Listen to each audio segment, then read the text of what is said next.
ready to turn your sports organization into like the talk of the town. Who isn't, right? Exactly. And today we're diving into that. We're talking with, about Manel Valcarce, I should say. Marketing mastermind. He's got this guide, 20 marketing actions to boost your sports entity, and it is jam-packed with good stuff. And you know what I like best about it? It ditches the jargon. Yeah. It's practical, stuff you can actually use. Absolutely. And Valcarce is all about this idea that it's not just about getting people in the door, right? It's about building a brand. It's about building something that people really connect with. Yeah, think about the teams that you're like a diehard fan of. Okay. It's not just about their win-loss record. It's everything else. It's the stories. It's those values, the feeling you get, being part of that fan base. That's what we're talking about creating here. It's that magic. That's the magic. So how do we make it happen? Well, Valcarce breaks it down, kind of online and offline strategies. Let's start with those offline plays. He talks about some classics. Direct marketing, maybe picking up the phone, telemarketing, even that old school advertising. We can't forget about events. But one that really stood out to me was this idea of street marketing, those unexpected attention-grabbing tactics.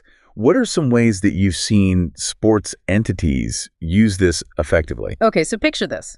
You're walking downtown and you see a pop-up mini golf course. Each hole is branded. Let's say it's a local sports equipment retailer, right?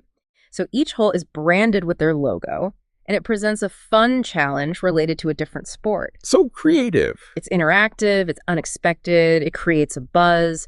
People are lining up to play, sharing pictures, and they're associating all those positive vibes with that brand. I love that. It's like you're experiencing the brand, right? You're not just seeing an ad. Yeah. So that's offline. We've got to talk about online, because nowadays you've got to have that presence online as well. It's like the other half, right? It is. It's huge. And Valcarce talks about email marketing, targeted ads, which, oh my goodness, they're everywhere. Then there's search engine marketing. That's the one where I need my tech-savvy nephew to kind of break it down sometimes. It can get a little technical, but basically you want to make sure that when someone is searching, let's say, youth basketball leagues in their area, boom, your organization pops up. Visibility. So important. He also gets into social media, video marketing. And I feel like for sports, video marketing is a no-brainer. Oh, absolutely. And then there's this thing called native advertising. Break that down for us a little bit. What is that? So imagine you're scrolling through your favorite sports website, right? And you come across an article. It blends seamlessly with everything else. It is an ad. Let's be clear about that. But it's done in a way that feels more informative, more engaging, and not so in your face. It's subtle. Subtle yet effective. Effective. Love it. Now we can't forget about our phones. Everybody's on their phone these days. All the time. All the time. Yeah. So how do we use those? Well, Valcarce knows that, of course. He's got apps in there, those QR codes you see everywhere. Everywhere. You can create a really interactive fan experience, like maybe a virtual meet and greet with an athlete, or behind-the-scenes content you can access at the game right through your phone. Very cool. He also mentioned something called organic positioning. Now, it sounds like a health food or something. Right. But it's actually all about search engine optimization. Yes. It's about making sure that your website is at the top of the list when someone searches for your sport or anything related to it. Because nobody's going to page 5 of a Google search, are they? No, you want to be right up there. Front and center, which goes back to your website. It's so important to have that strong website that's engaging and easy to use. It's your first impression. Think of it like your trophy case. You want to put your best foot forward.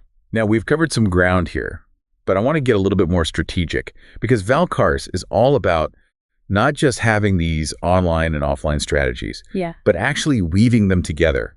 He calls it the combined approach. It's next level stuff. It is, yeah. Instead of having these separate things, you're really creating this unified, cohesive experience. Exactly. So give me an example. How would we do that? Okay, so you're at a game, right? Everyone's excited. The energy is high.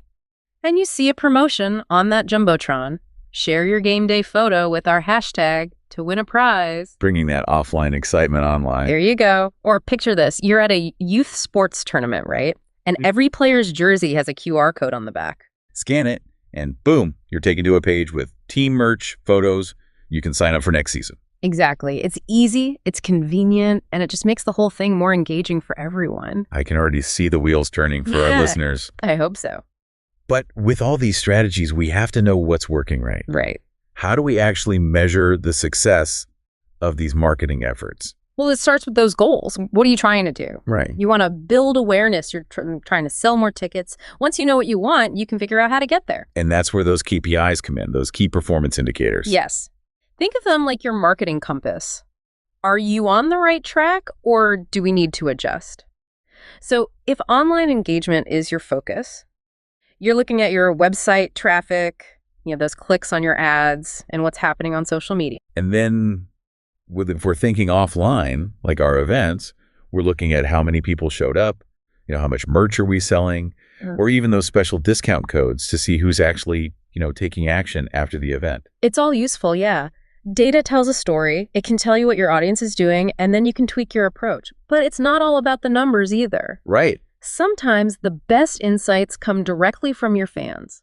Talk to them, get their feedback, find out what they're responding to. Exactly. Send out some surveys, have a chat with your fans, even just casually. That feedback is gold. So we've talked about getting those new fans, but what about keeping the ones we have? Fan retention. That's the key. You've got to build those relationships, It's a lot easier to keep the fans you have happy than it is to constantly be searching for new ones. Oh, for sure. It makes sense. So how do we do it? How do we create that loyalty? Well, you have to deliver value consistently. That could be incredible games, exciting content, behind-the-scenes stuff, anything that makes them feel like they're part of something special. Like those day-in-the-life videos, right? Yeah. Where you see what it's like to be an athlete. Yeah. Or what about like a meet and greet before the game?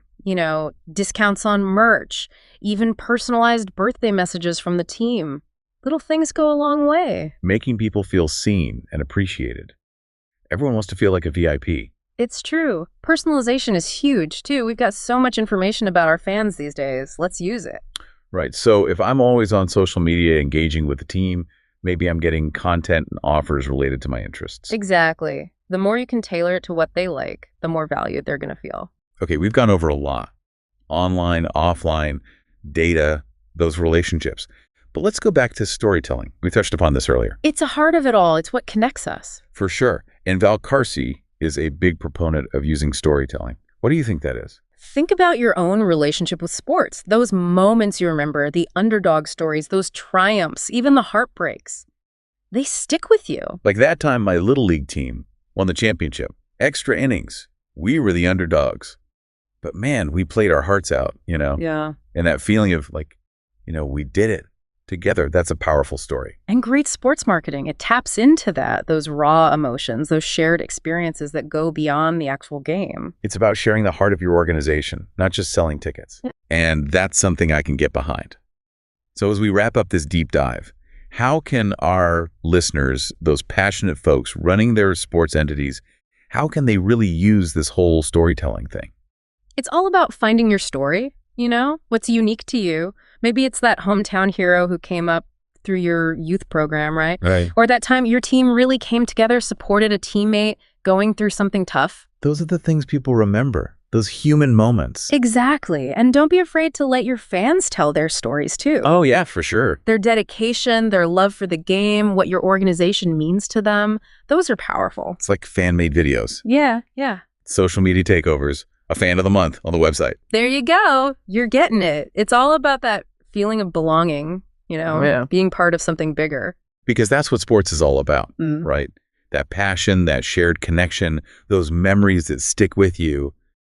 And if your marketing can capture that, even just a little bit. You're not just building a brand then, are you? No. You're building something that will last. You're building a legacy. Yeah. And on that note, I think it's time to wrap up this deep dive. We've covered a lot today, everything from online and offline strategies to using data and building those lasting relationships with your fans. It's a marathon, not a sprint, right? Exactly. So lace up your shoes, find those stories that make you stand out, and get ready to really connect with your audience. Until next time, keep playing, keep cheering, and keep that passion for sports alive. Here.